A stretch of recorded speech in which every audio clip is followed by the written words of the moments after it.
engines on Air Transat Flight 236 flamed out simultaneously over the Atlantic. 39,000 feet, 306 people aboard, no thrust, no restart. The aircraft became a glider with a 17-to-1 glide ratio and 120 miles to the nearest runway. In that moment, one system stood between controlled flight and an unrecoverable dive.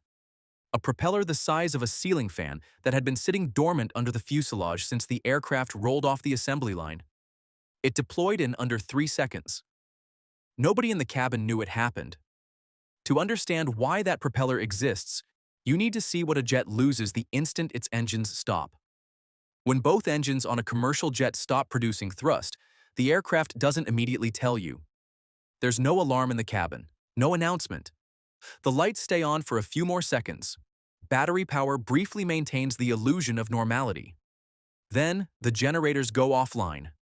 And in the cockpit, the full scale of what just happened becomes visible in the instruments going dark. A modern commercial jet in cruise draws between 90 and 120 kilowatts of electrical power continuously.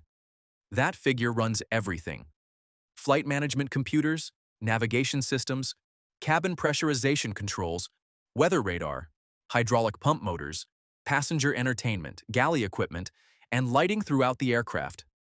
2 engine-driven generators supply that load in normal operation. Each engine spins a generator capable of producing 90 kilowatts independently, enough that losing one still leaves the aircraft fully powered. Lose both simultaneously, and the electrical demand drops to the APU, now the auxiliary power unit mounted in the tail. The APU runs on fuel. If the fuel is exhausted or the APU fails to start, the load falls onto batteries. Batteries last minutes, not hours, and when they're gone, the aircraft has one source of power left. The Ram air turbine generates approximately 5 kilowatts on most narrow-body aircraft. On an Airbus A320, that figure covers the essential bus only, a deliberately stripped subset of the aircraft's systems that engineers defined in advance long before that aircraft ever flew. Everything else goes dark. Cabin entertainment, gone. Galley power, gone. Most of the avionics suite, gone. Active cabin pressurization control, gone. What remains is a cockpit with basic flight instruments, radio communications, and hydraulic pressure for primary flight control surfaces. Not the full hydraulic system. It one circuit. Enough to move the rudder, the ailerons, the elevators, enough to steer. That gap, 120 kilowatts of normal demand against 5 kilowatts of RAT output, defines what a commercial jet becomes in a complete dual-engine failure. Not a powered machine with an emergency system running alongside it, keeping the aircraft operational at reduced capacity.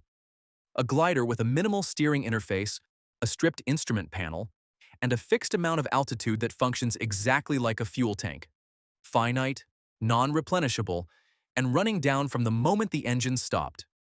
Here's the part that reframes the entire problem. A commercial jet doesn't fall when its engines stop. It glides. The aerodynamics that generate lift don't require thrust. They require airspeed. And a descending aircraft maintains airspeed through gravity. An Airbus A330 has a glide ratio of approximately 17-to-1. For every foot it descends, it travels 17 feet forward.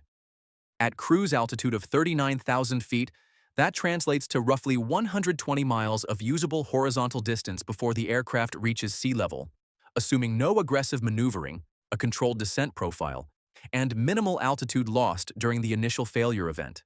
The physics are intact. The aircraft is still flying. The problem isn't the aerodynamics. The problem is information and control. A gliding jet with no engine power and 5 kilowatts of RAT output gives pilots a stripped cockpit and a tightly bounded set of decisions. Altitude is now the only fuel they have. And unlike jet fuel, it converts directly and irreversibly into time. Every choice, where to divert, how steeply to descend, whether to attempt an engine restart, costs altitude that cannot be recovered. The pilots are solving a 3-dimensional energy management problem in real time, with degraded instrumentation, no thrust available, and a cabin full of passengers who have no idea the engines stopped running. What the RAT provides isn't a solution to that problem. It provides the minimum capability required to attempt 1. Flight Control Authority, basic instrument data, radio contact with air traffic control. The aircraft remains steerable, which means it remains manageable, which means the outcome is not yet determined by physics alone. Remove the RAT, and primary flight controls lose hydraulic pressure. Control surfaces lock. The aircraft stops responding to inputs. At that point, the outcome is no longer in the pilot's hands. That distinction is what the RAT is actually designed around. It isn't a backup power source in the conventional sense. It doesn't restore the aircraft to normal operation, or even to a degraded but functional version of normal. It is the precisely calculated minimum required to keep a trained crew in the decision loop. Engineers determined exactly what pilots needed to retain meaningful control of a powerless aircraft, stripped everything that wasn't that, and built a system that delivers precisely that threshold. Nothing above it, nothing below it. The RAT doesn't save the aircraft. It preserves the crew's ability to save it themselves. The RAT deploys automatically and starts generating power within seconds. But what it powers, and what it deliberately leaves dark, is the part most passengers would never want to know. See, the RAT doesn't connect to the engines. It doesn't draw from the fuel system. It has no relationship to any of the systems that just failed. It works on a principle that requires nothing from the aircraft except one thing. The aircraft must be moving through air. Ram air is the pressure generated when a moving object forces air to decelerate against a surface. At cruise speeds of 250 to 300 knots, the pressure differential between still air and the accelerated airstream striking a turbine blade is substantial. The RAT's blades convert that pressure differential into rotational force, the same physical principle as a wind turbine, except instead of waiting for wind, the aircraft is flying through stationary air fast enough to generate the same effect. The faster the aircraft moves, the harder the air hits the blades, the more power the turbine produces, which means the RAT generates maximum output exactly when the aircraft needs it most, immediately after engine failure at cruise altitude when airspeed is highest. Deployment takes between 3 and 8 seconds from trigger to full operation. The mechanism is deliberately simple. A spring-loaded panel sits flush with the fuselage underside, held shut by an electrically powered latch. When essential bus voltage drops below a defined threshold, the electrical signature of complete generator failure, the latch releases. The spring drives the panel open. The RAT drops into the airstream on a hinged arm. Blade pitch is fixed. Rotation begins immediately on contact with airflow. No motor required to start it. No pilot input required to deploy it.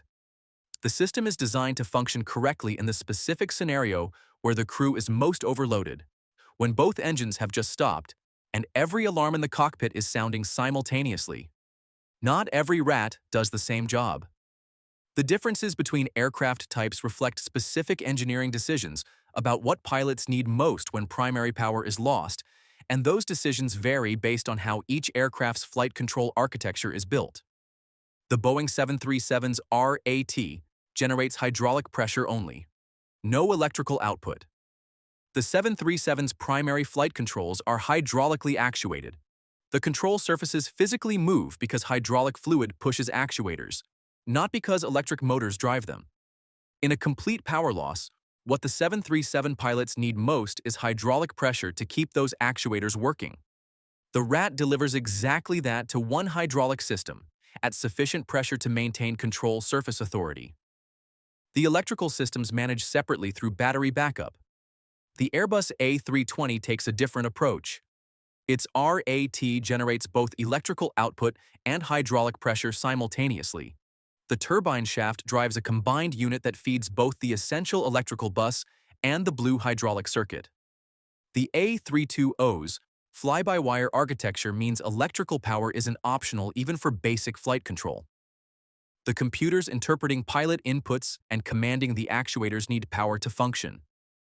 The RAT provides both circuits from one turbine, with output sized specifically for the essential loads each system requires.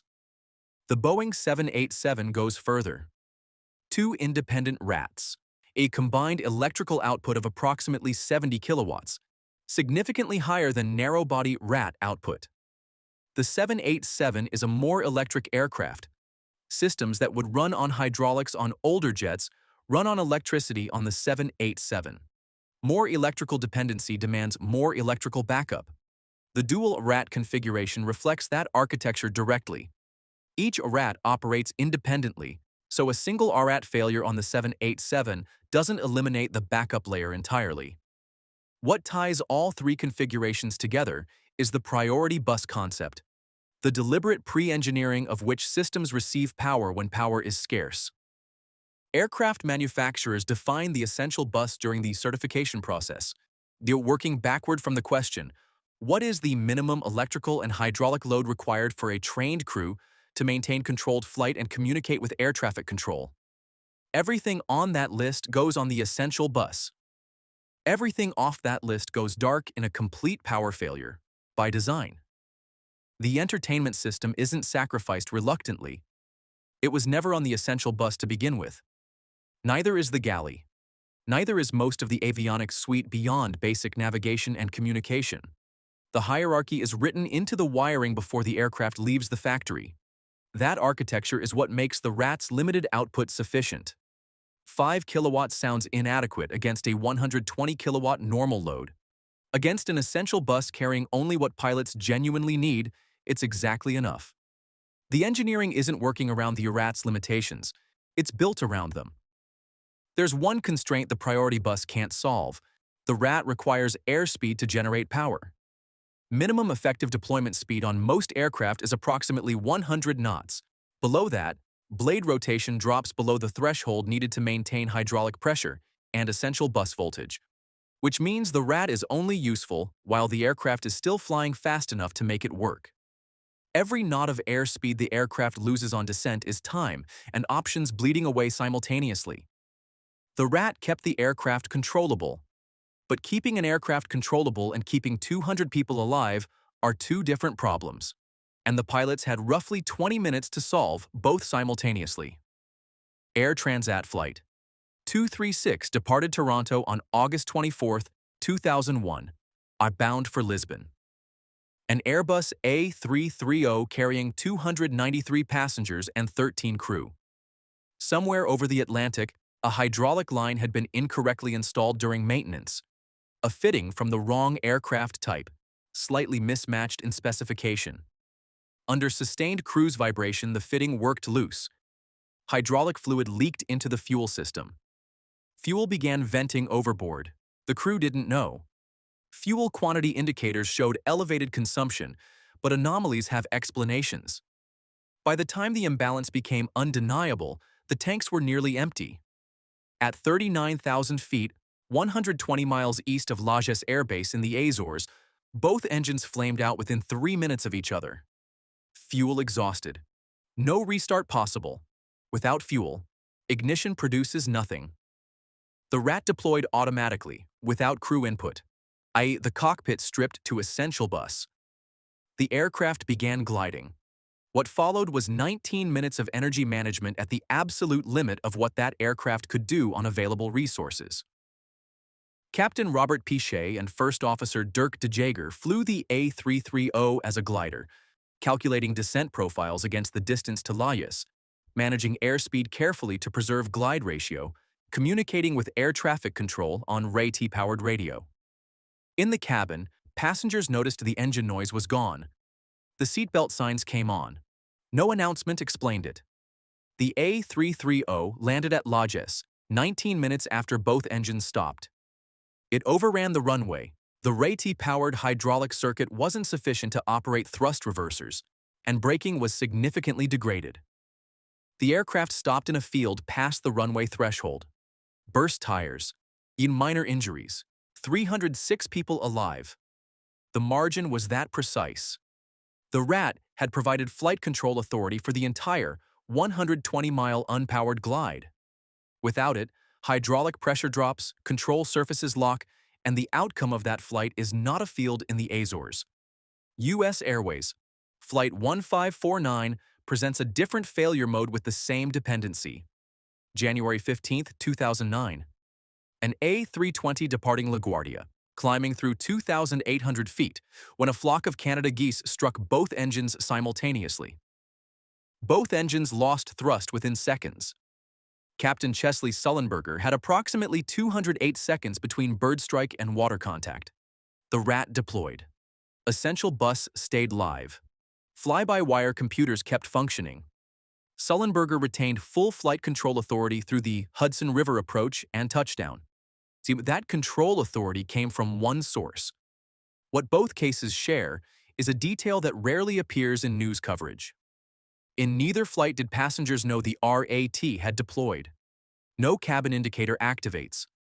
No alarm sounds in the passenger cabin. No announcement explains that the last independent power source on the aircraft is now a turbine spinning in the wind. The crew manages the emergency from the cockpit while the aircraft continues flying. Differently, slightly quieter in some systems, but flying. Passengers experience an abnormal situation.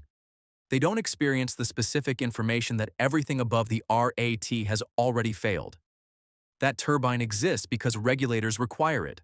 Our FAA and EASA, airworthiness standards, mandate that every commercial transport aircraft demonstrate controlled flight capability following simultaneous failure of all normal and emergency electrical generating sources.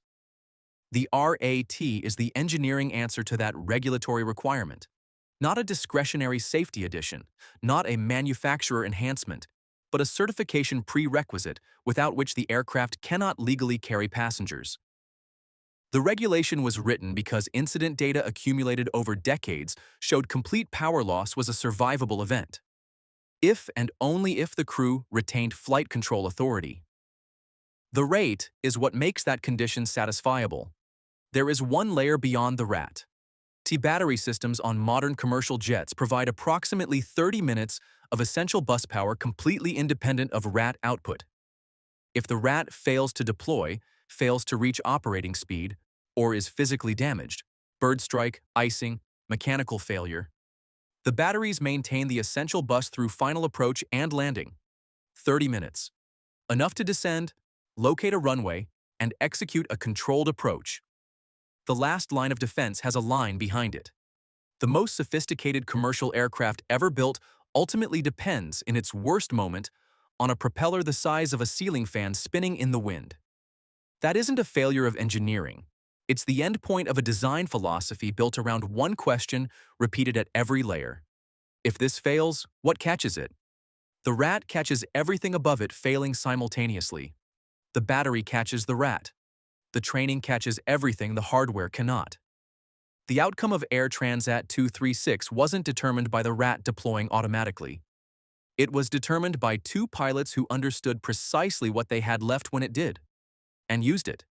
If you want to understand how fly-by-wire computers interpret pilot inputs and what happens when the aircraft's automation and the pilot in the seat reach different conclusions, that video is already made.